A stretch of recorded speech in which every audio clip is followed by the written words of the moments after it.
Don't you think that maybe you were wrong?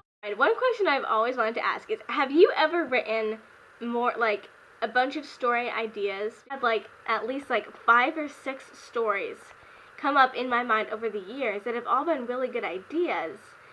But they've never really, like, I've never really had the inspiration to, like, draw a full, like, 300-page book over it. I have one story in my mind right now that's, like, really, really big that, like, I know I can take somewhere. And I was thinking of taking all of the other stories that I've written and combining them into the book. Have you ever done that or thought about doing that with a book? Yeah, writers do that all the time. We have, like, I have ideas, like, every day, and half of them, well, actually 90% of them are just total trash. And so, you know, I just keep, like, this journal of ideas. I keep, like, I actually have, like, notebooks and things I keep ideas in.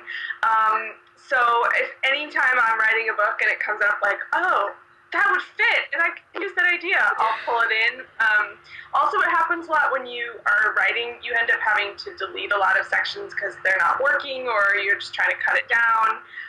So I end up keeping all those sections I have ever deleted, like if I think there's a funny joke in there, or there's like a especially poignant moment, and I have to cut it, I'll save it and then put it in a book. I'll try to put it in a book later on. And a lot of things don't make it in, but it's always good to keep those ideas on the side just in case, and then you can, if you ever are in desperate need of something, you can kind of go through and look at all the things you've rejected over the years. Like I told you about the rejected Karma Club operations, and then I ended up putting them in the book later. So I say that's a good idea. Just keep them on file, and you never know when you might need them. You can watch the trailer on my website, jessicabrody.com. It's really fun, and I hope everybody will read it. So you had Madison Hill play the lead in the Karma Club trailer. Also had Savannah Uten in the My Life Undecided trailer, and you had Madison Hill. Did you ask them? Did you ask them to come back for those trailers? I did. I really wanted to put a cameo of the 3 girls from the Karma Club trailer in the My Life Undecided trailer. And I'm hoping it'll be a tradition, so when I do my next book, I can pull someone from My Life Undecided and put it in that book.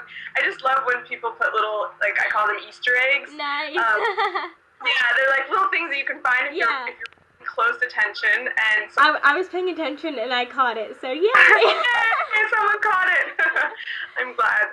So yeah, they're in there, and then I had become friends with Savannah after the big Karma Club launch, and she was on the Karma Club soundtrack, and so we became close, and I said, hey, do you want to do a cameo for my book trailer? And she's like, yes, and so we got together, and we filmed her doing a little cameo, and so she's in there too.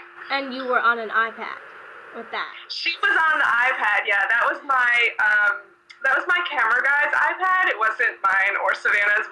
I wanted her to have something kind of cool and technological and new, and so we had this idea of having her on the iPad, so that's what she's doing in the scene. Did you write any of the songs on the soundtrack yourself?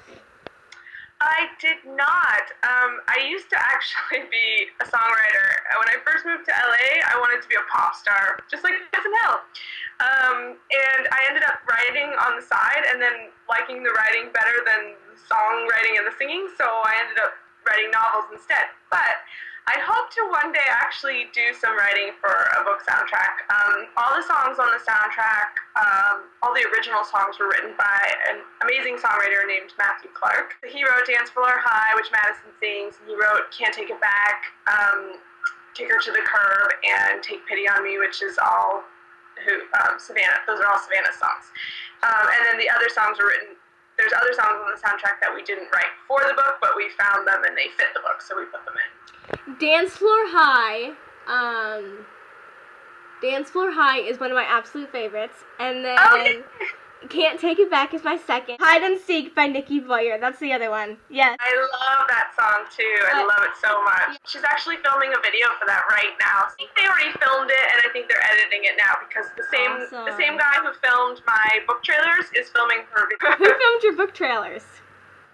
His name's Jason Fitzpatrick, and he's a very talented cinematographer who he works actually for Yahoo during the day. So he works on a show called Primetime in No Time, and Jason's the guy who he edits it together, and he directs it. And actually, I used to write for that show for 2 years. You used to? I used to, yeah. Oh my gosh, that is so cool. My mom, we don't really watch TV at my house. Those little clips on the internet are kind of my way of keeping up with keeping up. Yes, that's what it's for. Yes. My mom watches Primetime and No Time more time than I do. I know there's that daytime show too. Does he work on that too, or is it? That's Nikki Boyer. She's the host of the Daytime and No Time show. How did you meet him? Well, I met him working on Primetime in No Time. I was actually one of the first writers on the show when it first launched, which was like, I don't know, 5 years ago or something. I can't even keep track. So I used to write for the show, so they basically hired me to watch TV and write funny jokes about the shows. And he was the director and the editor on the show, so that's how I met him. And then I asked him to do my book trailers, and he's awesome. He's really talented. On the exact day that you start, like, when you wake up that morning, I'm guessing you're very excited that you're going to film your book trailer that day. Yeah, it's really, really fun. It's a very stressful experience because there's so much going on, and we film them in usually 2 days, but, there's so many scenes you have to shoot, then you just got to manage a bunch of people, like, you've got to get makeup and hair and costumes and all the actors and actresses, and then all the crew, and it's like, it takes like 20 people to film one of these book trailers, and I produce them, so I'm kind of making sure everything's going well and everybody's on time and all that, but it's really fun, and then afterwards, I spend like 2 months editing it together because it's just so much stuff. Not 2 months, maybe about a month and a half, but I'm an editor too, so I completely relate. I completely know. Yeah, know, it's just funny because it's so much. We had like 10 hours of footage and 2 months to edit together something that's a minute and a half. So I completely understand. Our interviews, we keep them between 10 and 15 minutes, and in reality, I'll interview someone for. Sometimes I don't have that long. Sometimes I have an hour. Sometimes I only have 20 minutes. And so when I have an hour-long interview, I have to edit that into 10 or 15. I have too many ideas running in my head for what to do, and not enough time to do them. So, yeah. Yeah. Do you find yourself with that problem a lot? Yes, I have a lot of ideas, and like I said, I always keep a journal of them. But right now I just sold 4 books to my publishers. I have 4 books to write before I can do any of those new ideas, but as a writer it's really hard because you come up with new exciting ideas every day, and as soon as you sell something to your publisher, then you don't want to write it anymore. You want to work on something new and sparkly. But yeah, so I do have that problem. Do you get sick of one of your novels while you're in the editing process, like you've been writing for so long that you just don't want to look at it anymore? Yes. Every single one of them I'm so sick of, because you read it so many times, and then you edit it, and then your editor edits it, and then someone else comes and proofreads it, and every single time you have to read it again and again. And so I make a rule that once the book comes out, I don't read it ever again. And maybe like in 10 years, I'll go back, like when I have kids, and like I'll read to them, but you just get really tired of it, and you're always on to something new by the time the book comes out, so you kind of don't even want to think about the book anymore. You're like, oh yeah, my book comes out, but I'm working on something really fun. So it's hard. By the time you have a book comes out, you are already knee-deep in another project. Actually, yeah, the books take a long time to come out. My publisher is a little slower than other publishers, but most books take about a year to come out. My books take like a year and a half. So actually, by the time My Life Undecided comes out, I will have finished 2 other books, which is like, yeah, which is kind of crazy. You just get so. I write pretty fast. I write like a book every 3 to 4 months. I'm going to guess that there are times when you just don't want to write, or is it never like that? It's like that every day. I will say the days when I'm actually really excited to write are very few. Most days, because it's my job, it feels like a job, and I have to force myself to sit down and write. I will say that once I'm sat down and once I start writing, I really enjoy it, but it's sometimes really hard to get myself into the chair and, open the file and actually start working on it. That's the hardest part. But once I'm in it, it's usually pretty fun. You said that you started writing when you were 7, and when you actually moved to Los Angeles, you had the dream of being like a singer-songwriter. Growing up, what did you want to do? It changed many times, but I think the first dream I had was to be a writer when I was 7. And then when I got older, like I said, I thought, I have to have like a serious career. And so I decided to major in economics and be a business analyst. And that I soon discovered was very boring. And so I got back into writing after that. And so I always like to say, people should probably decide what they want to do at age 7 because you're right. I think when I was 7, I wanted to be an obstetrician. Now I have the intent to go into broadcast journalism, so I don't think that's true for everybody. Maybe not. Maybe it's just me. Well, apparently it served you well, because you always were successful. Tell us about your upcoming novels.